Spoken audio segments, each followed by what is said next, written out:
ఎటు పోయారు ఈ బేటీ బచావ్ గాళ్ళు, ఎటు పోయారు ఈ లవ్ జహాద్ గాళ్ళు? దీన్ని అధికార జహాద్ అనాలా లేక బీజేపీ జహాద్ అనాలా? అధికారంలో ఉన్న సీఎంఏ హిజాబ్ లాగితే రేపు రోడ్లపై ఉన్న చిల్లరగాళ్ళు హిజాబ్ లాగరా? ఏమయ్యా ఈ మహిళా సంఘాలు? ఏమయ్యారు ఈ మహిళల హక్కుల కోసం పోరాడే వాళ్ళు? చట్టం చిల్లరగాళ్ళకే వర్తిస్తుందా? చీఫ్ మినిస్టర్ కు వర్తించదా?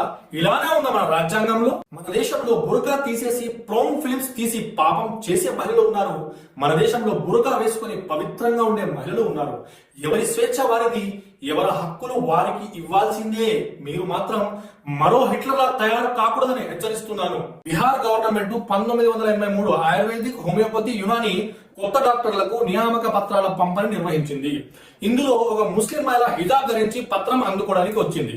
కానీ బీహార్ సీఎం నితీష్ కుమార్ 74 సంవత్సరాలు మైండ్ దొబ్బి తన హిజాబ్ ను లాగేశాడు. కొంతమంది చిల్లరగా అంటున్నారు, పత్రం తీసుకునే మహిళ తనో కాదో ఎలా